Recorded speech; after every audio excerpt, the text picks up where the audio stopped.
ริญพรก่อนสิเว้าว่าถ้าธรรมของพวกเฮาพวกหมู่เจ้าคงสิจำกันได้ทั่วบ่ต้องแนะนำตัวพวกหมู่เจ้าคงสิฮู้คือดังสู่ทั่วอีสานจานทองเพชรทุกเขตบ้านคงฮู้ชื่อกันดีพ่อกวีนำปากกาผู้คัดมาเขียนเรื่องเพียงแต่เอาปากกาจี้พ่อกวีบ่เคยอ่อนนักประพันธ์คำกรแดนอีสานภาคพื้นสมองเลื่อนดังมักตุ่มมื้อนี้มาแบบลูกตุ่มตราสั่งกิโลกรัมนำอุปกรณ์มันมาว่ากันอย่างเต็มที่ลาวาดีสิไขสัมวาทธรรมสิเทกอมจานท่องเพชรมอบสู่อ้อมอกใจป่าแม่ยาย่ายบัดนี้ยับยกใหญ่เขาในเรื่องนิทานรักสิปักหลักจันทานเขข้าเมบานพันธุมาจันทานเราสิเป็นคนเว้าเผยสำเนาเขาเริ่มเรื่องคุณอาจารย์เลี้ยวเปียงออกมาไขกาบสอยพญาหน่อยเบิ่งก่อนนะณหมู่บ้านจันทานนอกกรุงสาวัตถีพันธุมะมีพัญญาชื่อว่าสุชานีมีอาชีพตัดฟืนขายส่งแก่ท่านสุมังครเศรษฐีในนครสาวัตถีเป็นประจำสองตายายมีบุตรชายชื่อว่าเรวัตะมีมานะอดทนยิ่งไม่ยิ่งยโสทุกๆวันเรวัตะไปเลี้ยงโคใหญ่เติบโตวัย15เต็มพอดีท่านเศรษฐีว่าอยากได้เด็กรับใช้ถ้าหากได้เรวัตะดีหนักหนาท่านจะเพิ่มค่าจ้างให้เกินอัตราเป็นบุญญาได้พึ่งบุตรฉุดจากจนพันธุมะผู้บิดาจึงเรียกบุตรเข้ามาพูดให้ไปอยู่กับเศรษฐีเรวัตะลูกพ่อเอ๋ยมานี่ทีพ่อนั้นมีเรื่องที่ปรึกษามานี่ทีก็มีในกาลบัดนี้เรวัตะฟังบิดานั้นร้องเรียกนึกสำเนียกในจิตใจให้กังขาคงมีเรื่องพ่อจึงเรียกซึ่งบุตรารีบเข้ามาสู่ที่ใกล้จึงไล่เลียงว่าตาข้าแต่พ่อผู้บุญเกล้าเรียกลูกมามีการกิจชนิดไหนพ่อซื้อของมาฝากลูกหรืออย่างไรเชิญพูดไปให้ลูกฟังเถิดบิดาข้าแต่พ่อแม่นมีเรื่องอันใดเนาะจึงได้ท่านบุตตาขันดวนมาไว้หอนขอให้บิดรเจ้าไขคำแจ้งเขาให้พ่อไขเขขอจะแจ้งว่ามาเบิ่งก่อนนะคุณพ่อแม่นมีเรื่องอันใดเนาะจึงได้เรียกเรวตามาเนาะคุณพ่อครับเรวตาเอ้ยลูกที่รักของพ่อคือว่าเดี๋ยวนี้นั่นท่านเศรษฐีผู้เคยซื้อฟืนประจำกับพ่อนั่นเพิ่นติดต่อว่าอยากได้เจ้าเอาไปใส่ว่าซอยแห้งส่วนค่าแห้งเพิ่นสิให้อย่างเต็มใจลูกของพ่อเจ้าสิไปได้บ่อดพ่อเว้าย่อๆให้พ่อฟังเบิ่งก่อนนะเรวตาบัดนี้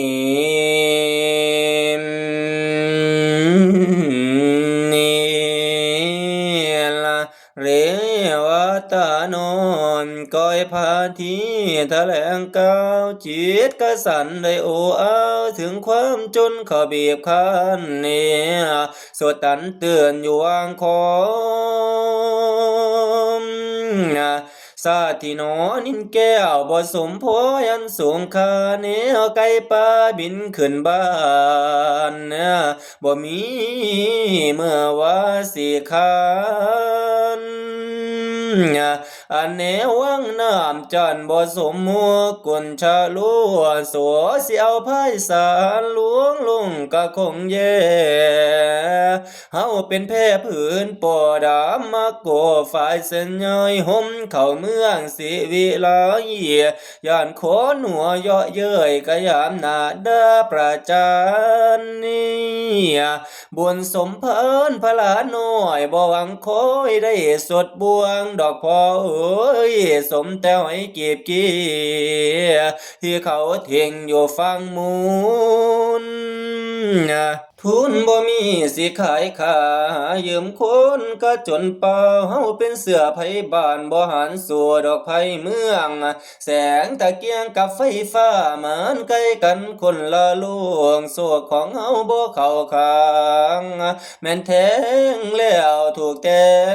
ทนเฮาเคยนอนสาดผืนหม้อหมุนหมอนเฟียงเลี้ยงหัวจอยยาหวังไปรอคอยว่าอยากนอนฝูกนนขันหมอนแก้วที่แซวคำอันแนวสิ้นกะดำกะสิสมตั้งแต่มือบ่คือซุ่มนกกะเจ้าทุกกะอยู่พอเฮากินปลาแดกขี้ราคันถือผ้าซุบมาเกือมอย่าไปคอยกินเนื้อที่ผัดมันบ้านผู้อื่นจงค่อยยำจงค่อยเกือนปลาแดกเครื่องอยู่ตัวก็ยังสิหัวรสมัน เฮาเป็นซุ้มจันทานอยู่ตามบ้านริมดงสิไปลงสังฆกรรมห่วมพวกพราหมณ์จังใดได้เพิ่นเป็นไหมเฮาเป็นฝ่ายตั้มเป็นเพื่อนแพ่หลายบ่เป็นก้าพอไงไหมให้อยู่แต่สวนไหมฝ่ายให้อยู่แต่สวนฝ่ายอย่าหมายเกี่ยวละเกี่ยวไหมนะไม่ให้อยู่แต่สวนไม้อย่าไปห่วมสุมหินมันสิเขินคือดินคันห่างกันกับเทิงฟ้าแขนขามีให้สัวหัวมีฟังตามีเบิงเห็นเพิ่นเสิงอย่าอยากเสิงเดี๋ยวสิย้อนบ่ถือกองลูกบ่เคยคัดของเบิ่งพ่อแม่เจ้าทั้งสองผู้เคยเลี้ยงพินพรำทรมานทาลกรรมละเพิ่นว่าเป็นลูกจ้างละพ่อปานสร้างหลากพูนนี่ชีวิตจนแสนจนทุกบ่มีเสื้อผ้าฝ่าเฮือนดีพอลีอยู่ผ้ากีตูพ้นกองเหียเก็บใส่แกงออมโนไม่สิไก่บางกว่าบ่เลยลูกบ่เคยไก่ข้างสองพระพรหมถนอมเลี้ยงดอกพ่อเถือขอกินพริกกินเกลืออยู่กับพ่อแม่เฒ่าอย่าหาเว้าว่าให้ไปลูกเป็นเสือสาดไผบ่ยอมไปเป็นพาวขอนอนหนาวไปตามวางเมื่อชีวิตอับปางขั้นขาดพ่อแม่สุนแม่นทนได้ก็บ่ดีคนในเมืองสาวัตถีนี่ล่ะผู้เขามีเงินล้านดูถูกเฮาสุมจันทานกายหน้าบ้านเพิ่นกันดำขอบพระคุณพ่อบิดาที่หวังดีต่อลูกข้างนี้แต่ว่าเรวตาก็หากไปบ่ได้มันอาจอ่านละอังมโนอังมโนอังมโน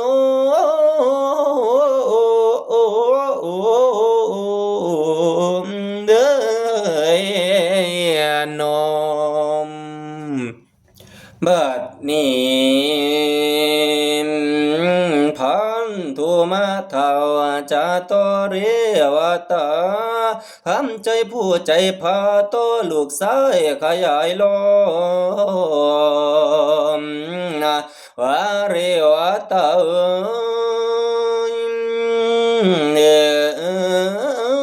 ทุกบ่มีเสื้อผ้าฝ่าเฮือนดีพอลีอยู่ก็จริงแล้วทุกบ่มีข้าวอยู่ท้องมันนอนลีอยู่บ่เป็น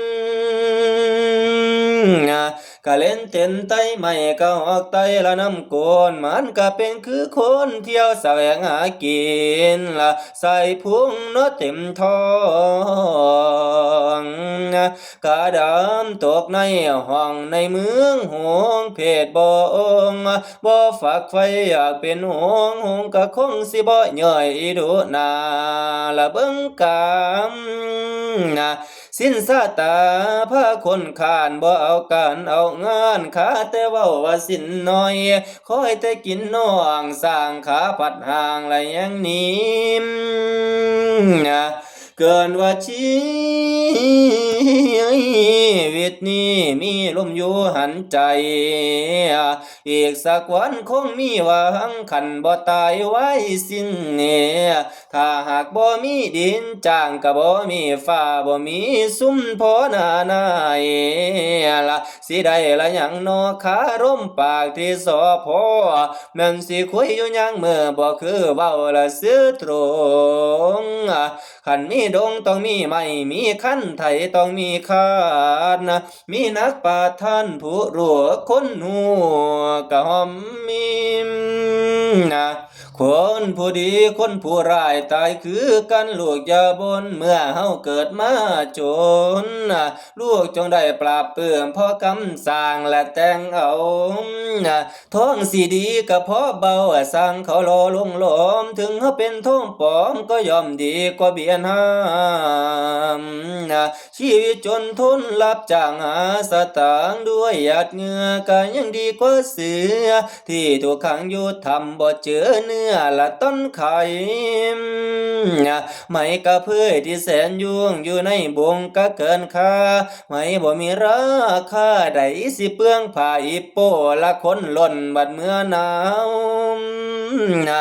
ลูกคำเอ้ยโอ้ยอันข้าวเหนียวกับข้าวเจ้าไหนบอกว่าเป็นดินทราย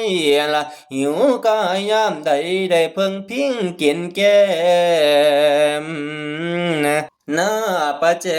กับหน้าหวยก็มีคุณคนละทาฝูงหมูแก้วเนาะงามวนหมูหมาที่เลี้ยงไว้ระวังขาละเฮาหอนพอเลี้ยงลูกเต้าก็หวังเพิ่งกินแห้งหักปานแตงแพงปานตางได้ฝากผีถวายไข่ตัดสินใจซะโนลาเรวตายหัวซาเสียใจย้อนสกุลตำท่านเศรษฐีเพิ่นคิดน้ำละมีคุณตั้งตอดเตือสิย้ำเสือละซอยฟื้นลูกที่รื่นพ่อแม่ว่าโบราณกล่าวเตือนตีว่าแต่เฮาทำดี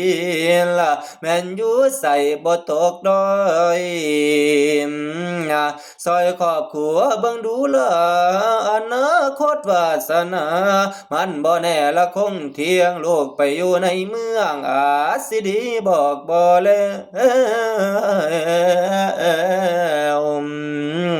เลวตาเอ้ยลูกแก้วขันไปแล้วอยู่บ่ได้จะงูโขงว่าเต้าคือว่าเต้าขึ้นเดือเดือเนงโอ้ยนม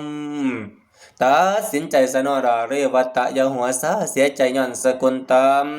ท่านเศรษฐีเพิ่นคิดน้ำละมีคุณตั้งต่อตื่อสิย่อมสื่อละซอยฟื้นลูกที่เลื่อนพ่อแม่เว้าโบราณกล่าวเตือนติว่าแต่เฮาทำดีแม่นอยู่ใส่บ่ตกด้อยซอยครอบครัวเบิ่งดูละอนาคตวาสนามันบ่แน่ละคงเที่ยง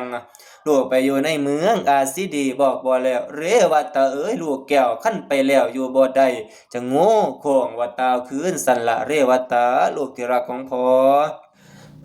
นี้นาเอียพ่อโอ้ยคำโบราณเพิ่นกล่าวเว้าเอาหินแหมาขันสมหาเอาต้มนั่นมาหัวปลาแดกเทือนดอกเกี่ยวใดสิมันละก็ไว้ตัวกระเทือนว่าได้แทนคุณเท่าจงแกงหอยให้มันเปื่อยขั้นแกงปลายเปื่อยกลางแกงสร้างให้เปื่อยงามเรวตามองเบิ่งหน้าพ่อกับแม่โลดเหงาหอยซอยครอบครัวเวลาจนละนับคณะคุณล้นนี่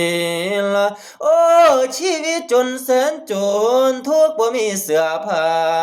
ละยังมานอนขาขึ้นห่างบ่หาทางแก้ปมมันก็บ่ถูกต้องละคนสิส่องว่าใส่หยังล่ะก็ไผห่วมซื้อว่าไม่ก็ไผบ่มีใบก็บ่มีดีหยังจังค่อยตองตวงสั่งล่ะยามพ่อแม่หวังดีล่ะเพิ่นก็มีหวังได้ตกลงใจสิไกลห่างจากหมู่บ้านจันทานไปเผชิญต่อสู้ให้มันรู้ว่าสัวดีล่ะลาจากบวงกีบกี้ไปสดบวงกะจองคำลาจากขอนกะดำไปหวนคอนกะยังโกม ลาผ้าแพร่เผือนีโป้ไปหาน่วมกำมาเยแม่นชีวิตเสียปางยังบ่ทันได้ดีละสิบ่ยอมถอยอวยของขึ้นบ้านในหมู่ยานละแห้งคิดไปปันแห้งอ่านตันปวงมโนทวงหัวใจพ่อปานเห็นมาทับคอเต็งไว้ละจึงจำใจจำห่างเตรียมเดินทางไปตั้งทินเด้อได้ยินฟ้าแผดห้องขนองตึงหวนนภาละคุณของแม่ดูดังฟ้าคุณของพ่อก็คือดินน้ำตารินพัดไหลนองว้ายการแต่งของสิเดินคือ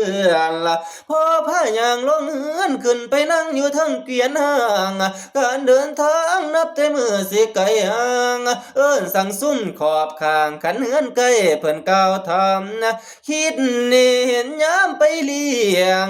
ฝูงวัวควายอยู่กลางพงเด้นอละลูกบ้านป่าขาดงฟังเสียงลมพัดกิ่งไม้ละต่างได้ว่าคุยซ้อมโอ้ห่วงเดโนพระคุณพ่อพันไก่ตาพระคุณแม่ผัดไก่ตาจึงเอื้อนสั่งอำลากะลุงป้าจันทานขอให้สุขสำราญอีกไม่นานจะมาเยือนไก่จะคืนหลังน้อยนั่งอยู่เกวียนถอยลอยละผู้บ่าวน้อยน้ำตาเลิงผู้สาวเอ๋ยโพดว่าอุกว่าอังโพดว่าอุกว่าเอากระทั่งเศร้าก้าวมาโนละก้าวมาโน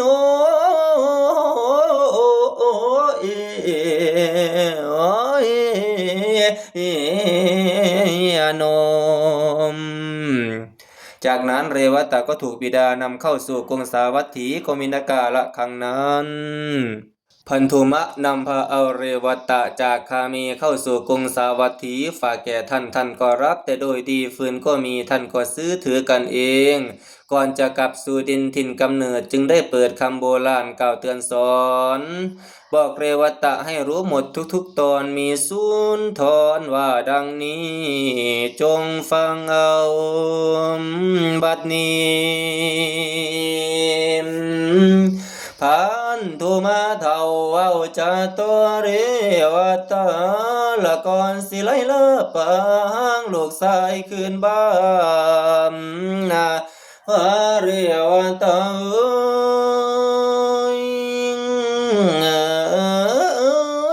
โอ้ยเจ้าผู้สมภารกาม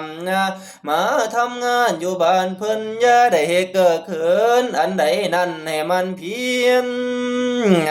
ขันเจ้ากินบนบ้านอย่าเยี่ยวรถหลังคาเรือนเขียนด้วยมือของตนอย่าเสียเอาตีนลบอ่านกระบวนในจบบ้านอย่าเป็นคนโนแขนสั่นละมือคิดไหนที่ซื้อว่าคนความดีละบ่แม่งของสิเสือได้ถือไว้กะบ่แข็งความเกเรพาคนละความจันไรพาคนเนา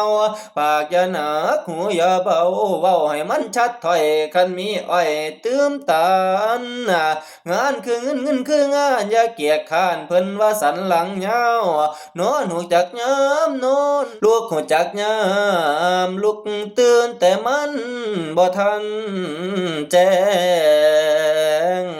โอ้ยเพิ่นเป็นนายโตเป็นแหลงอย่าปีนเกี่ยวเกินหน้าที่จงสำนึกสัวทุกวินาทีว่าเฮาเป็นลูกจ้างละอาศัยเขาเพิ่นกินดินหูจักบ่อนดินอย่าดินดันดันตายลูกคำเอ้ยโอ้ยคนทั้งหลายอยู่ในเฮือนละท่านเศรษฐีทั้งขาย ถือเป็นนายเสมอหนาบุตรธิดาพันรยาเศรษฐีท่านก็แล้วยาใส่สมบัติจันยาอีกว่าจะให้มวลแมงอย่าแข็งกล้าดาเถียงคนในเมืองหลายเล่อย่าเสียคนพวกคนซัวเขาพามวนเจ้าอย่าหัวเขาพาหัวเจ้าอย่าให้เรวตะเอ้ยจงจื้อไว้เสียไปใส่มาสายบอกเจ้านายให้ทราบหูพอละแล้วให้อยู่ดีนอนละลูกคำอยู่เด้อเด้อเด้อเด้อโอ้ยนอมเมื่อพันธุมะสั่งสอนเรวตะและก็พระนั่งเปลี่ยนวิถีคืนสู่บ้านแดนจันทีราเศรษฐีและทุกคนพ้นจากเมืองก็มีนากาละครั้งนั้นเป็นจังใดล่ะพี่น้องว่าจะทำเสียงท้องดีสมคำเขาได้ย่องดีสมคำเขาได้ซาบดีเทศนามื้อนี้แม่นดีหาให้คอยฟังเอาเด้อเพิ่นยังว่าสีเฒ่ายอมพลาดพลั้งปลายกระดังคือเดียวทางเคยเที่ยวหากลืมหลงคันผ่านดงสิตำไม่บัดนี้เจ้าหัวหลานกะสิขอขานใส่เป็นแสงไฟกระบองตืมย่านโยมลืมสั่นดอกว่าคันหลานล่ะจังสิสอนต่อแต่นี้กะสิได้กล่าวย้อนนางนาฏลาวดีเราสิมีคำจาว่าไปจังใดนั้นคุณอาจารย์สิไขสอนบทคำก่อนได้ออกเผยว่าจีเบิ่งก่อนหน้าโยมถ้าว่ารับฟังบัดนี้จะได้กล่าวถึงหน้าที่ของลีลาวดีวสาลีลาวดีฝ่ายลีลาวดี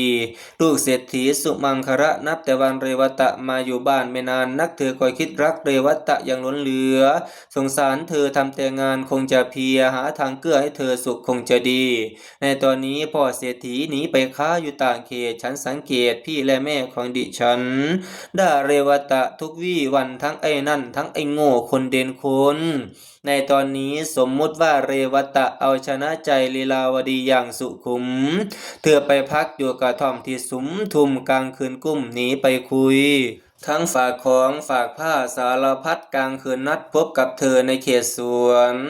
กันนิกาพี่และแม่ทราบกระบวนบ้างตีตรวนผูกเขี้ยนตีลีลาวดีก็มีนากาละครั้งนั้นในคืนนี้สิลักไปคุยเรวตะอีกคือเก่าเบิ่งก่อนนะขันมือใดขันบ่เห็นหน้าเจ้าคือสิเศร้าป่วยใจ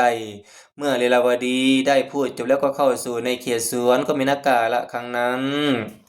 ยิ่งนานเดือนนานวันเปลี่ยนไม่กลับอันความรักนับแต่วันถูกเปิดเผยโอ้ความรักหนักเพียงไหนใครที่เคยอกข้ายิ่งนานวันยิ่งอั้นสวงลาวดีถูกแม่ตีพี่สาวด่าว่าไปมีสัมพันธ์จันทานเขาคืนนี้เธอก็มาพบกับตัวเราดูเธอเศร้าคงมีเรื่องขุ่นเคืองใจเฮ้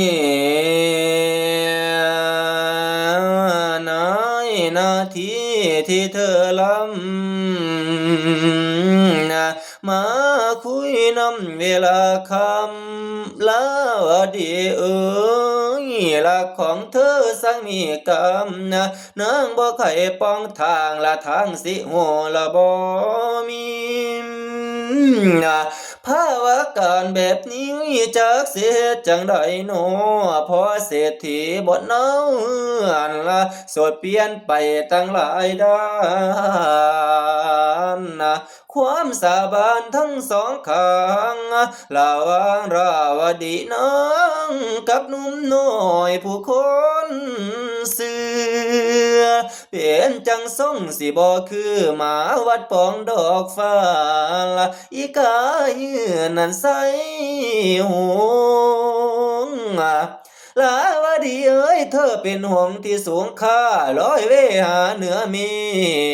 งเสียมาล่วงห่วมเล่นปนเสื้อขี้ฝุ่นกา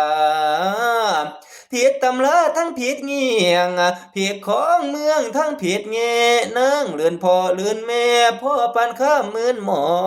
มาป้ายยาตระกูลอันชีวิตของวัยรุ่นหักวุ่นรักน้อนักอกสำกับเที่ยวทางหกซ่องบ่เห็นวิธีทาง งบุญบ่มีแป้งสร้างกฐินทานจ้างก็บ่ได้แห่นุ่งเพลายางอ้อมบ้านมาผัดห่มเฮาให้อา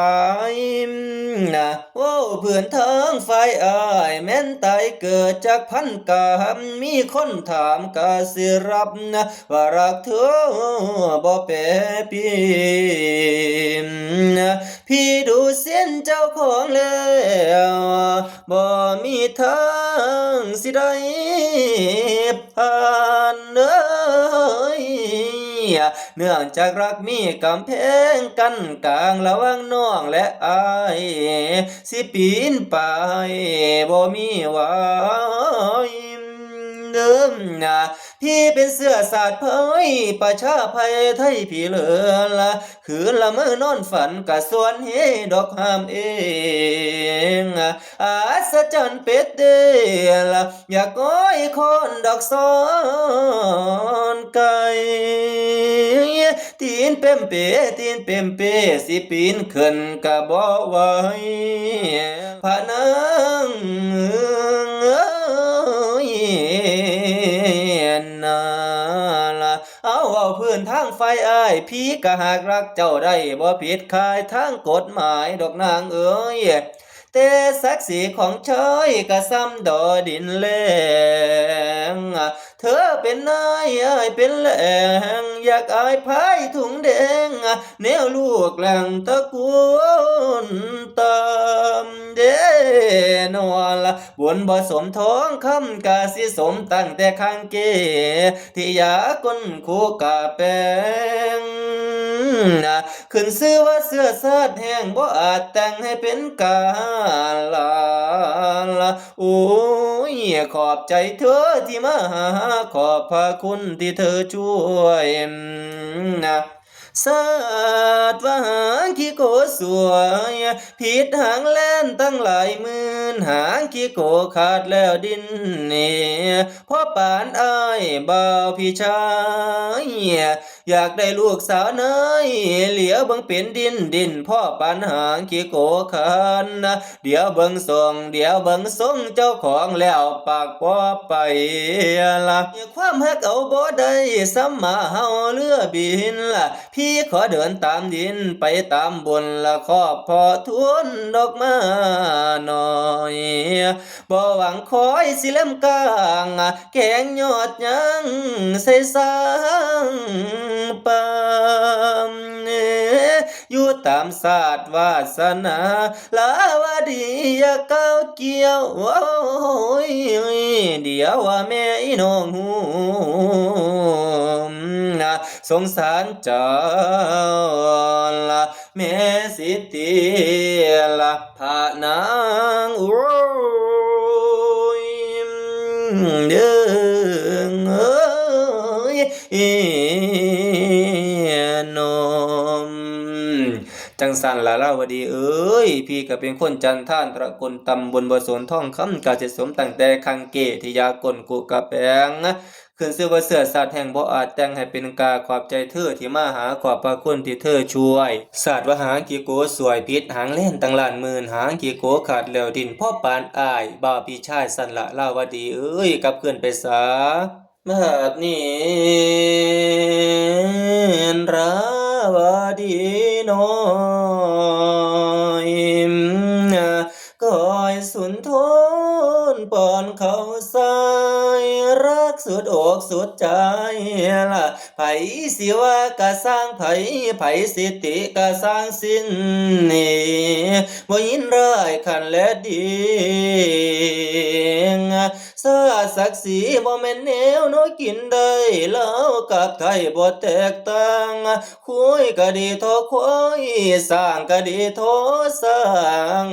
จางเปรี้ยวให้เติมเกลือพี่นางเอ้ยขึ้นว่าเสื้อซาดสั่งตัวเขาเปลือกนินอยู่ในดินแดนพาลาป่าพนาแนวไม่คนของเฮาเลือกเกิดเองบ่มีได้กำไผมันได้หำหันอันความหักความแพงกันสิถือขีดคันนี่แม่นฝันได้กะท้อฝัน นะ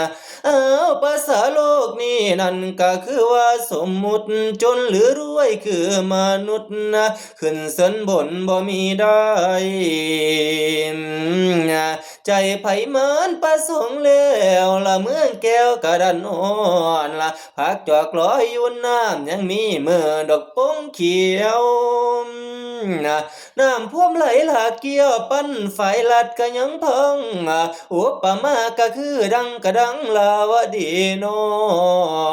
งใจของนางที่ปองมันสายสัมพันธ์กับคุณ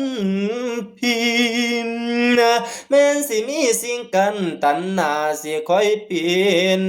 โอ้ยตราบใดฟ้าบ่สิ้นดินบ่เปื่อยเป็นผงลงบ่กลายเป็นบะละให้นะบ่เป็นแกงเอง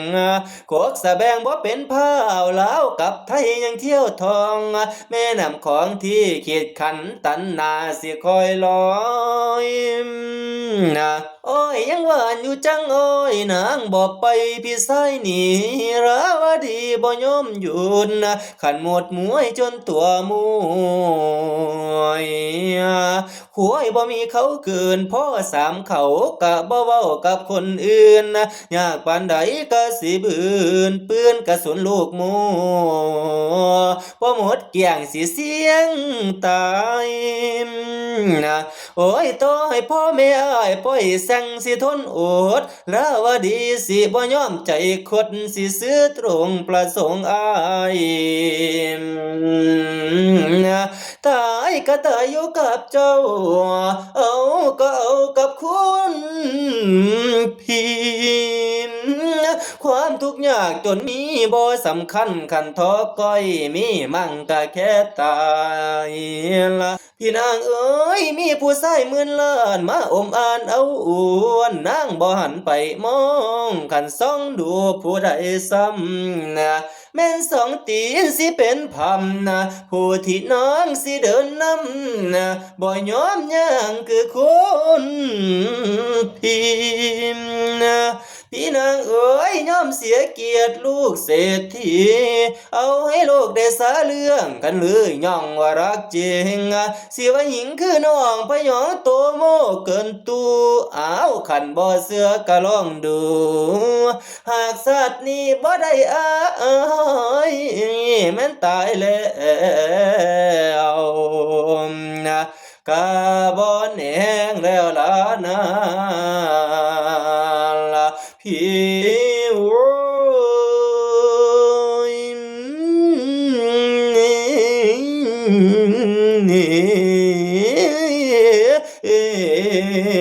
น